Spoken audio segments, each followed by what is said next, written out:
טוב להודות לאדוני ולזמר לשבחה עליון. זכות גדולה להתאסף להודות להשם. שבן אדם מכיר בטובה ובחסד שבורא העולם עושה איתו, אז הקדוש ברוך הוא נותן לו עוד ועוד שפע, ברכה והצלחה בכל העניינים בעזרת השם.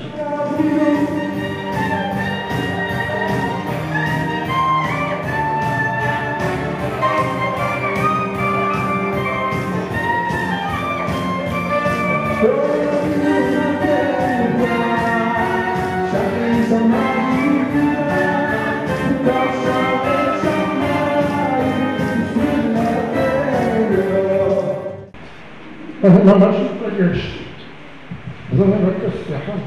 5 דקות אחרי היציאה שלי מהעטרת, מגיע מהצד רכב, אני יודע בדיעבד, וולבו, קטנה, עם 3 מחבלים לפנים, נהג ועוד 2, אחד עם קלצ'ניקוב, אחד עם M16, נוסעים במקביל אליי.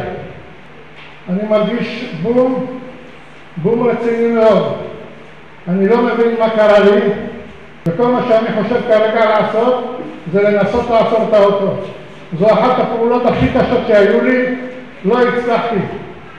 בסופו של דבר נעצרתי על טרסה, ממש 5 סנטימטר לפני שהידרדרה למטה. ספרו 28 חדירות בפח, בזכוכיות כבר היו קיימות ליד האומה. אני חטפתי 5 כדורים בראש. נשענתי אחורה ואמרתי, אני את שלי עשיתי לי, ואני שוב עליו, תעשה את שלך. מזעיקים את כל המשפחה, הרופא מגיע לאשתי, עם העובדת סוציאלית וכולם, שהסיכויים הם קלושים מאוד, יש פגיעה חמורה מאוד במוח.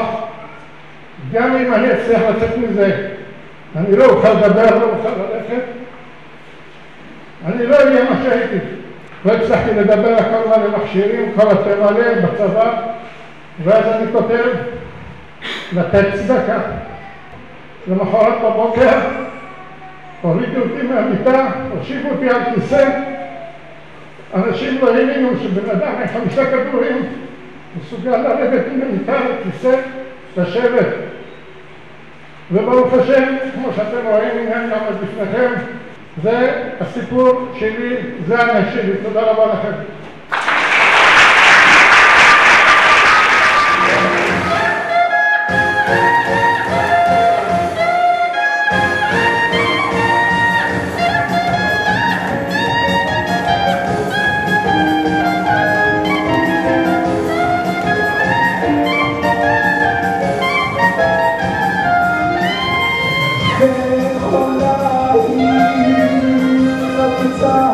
מצד שמאל של הדרך עומד רכב, ממנו יוצאות 4 צלליות של אנשים.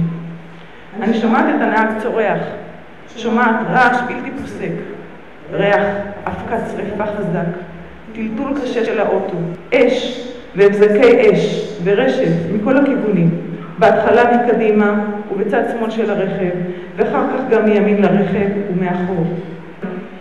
באוויר ריח אבקת שריפה ודם. נהיה שקט מפחיד. הנהג שולף את הנשק האישי שלו, אך זה נשמט מידיו ונופל לקרקעית הרכב. חשוך ולא רואים כלום. אנחנו לא מאמינים שאנחנו עדיין בחיים. אני חושבת, בעצם, ככה מרגישים בעולם הבא. נהג האמבולנס בעלי ראה אותי ונתקף בהלם. כל הפרצוף שלי היה מרוח בדם וסריטות בראש. חודש אחרי הפיגוע אמר לי חוקר משטרתי שהוא לא מבין איך יצאתי בחיים, שבכיסא שישבתי עליו היו 31 כדורים תקועים, וליד מקום הירי מצאו מקבץ של כ-150 כדורים מ2 עד 4 כלי נשק. כחוט השערה ממש היה ביני ובין העולם הבא. ראיתי בעיניי את הקדוש ברוך הוא ואת חבודו.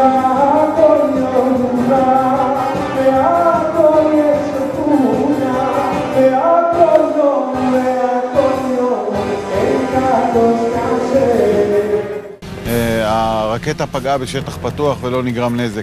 שתי נפילות נשמעו יחסית קרוב, אבל שתיהן שטחים פתוחים, אין נזק ואין נפגעים. ואני מקווה שבתוך דקות נוכל לתת לכם עדכון סופי שבהזעקה האחרונה, בנפילות האחרונות באשדוד, אין נפגעים.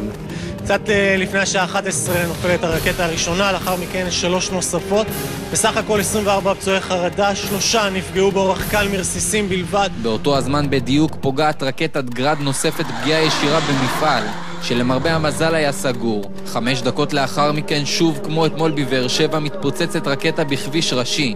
הפעם רק במזל היא מפספסת במטרים ספורים כלי רכב חולפים, וזה מגיע לאחר שהבוקר פגע רקטת קסאם פגיעה ישירה במחסן במועצה האזורית אשכול. כמה זמן המזל יחזיק לנו?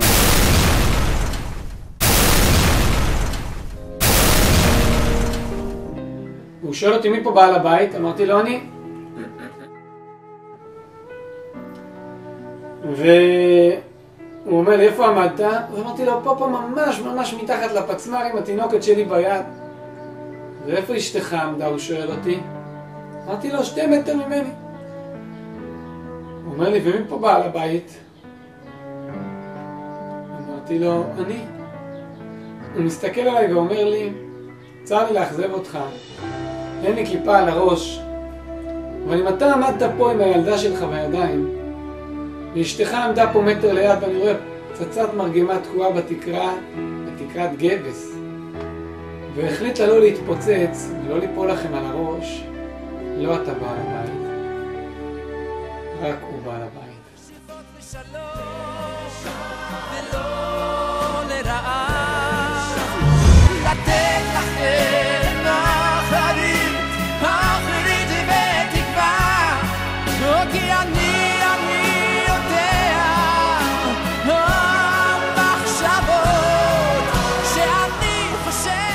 המשפחה התקשרה להגיד שמישהו מנסה להיכנס בכוח לתוך הבית שלה.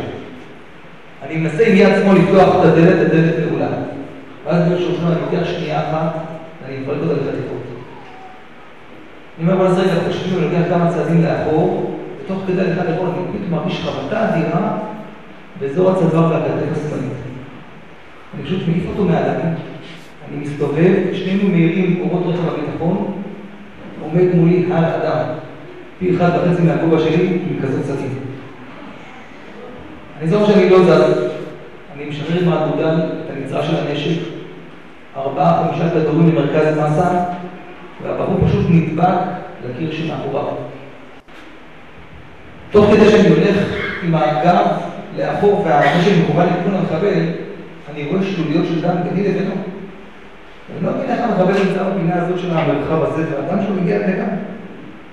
ואני מתחיל להתחבר לכן שלי בצוואר, אני לוחץ על הצוואר, פוליסים של דם. מה שהוא עשה, נכנס עם סכין צד אחד, יצא בצד השני, ושלח את הסכין החוצה. הוא קרא לי 2 הורגים, כמויות של דם אדירות. אף אחד לא מצליח לעצור את הדיון. אני מעט מבין שבכמות כאלה של דם שאני מאבד, עם רמת התופק שאני בודק לעצמי, שהמצב הוא כבר זהו. ואז אני מתחיל להגיד שמע ישראל, ויושב בסתר עליון, בווידוי, ורבות מחשבות בלב יש לו עצת השם תקום.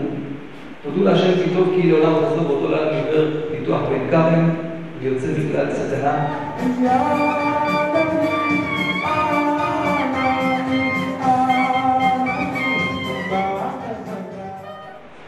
ביישוב יצהר ב-6:30 בבוקר בשבת אני ואחים שלי קמנו, הרחנו רק של השעה.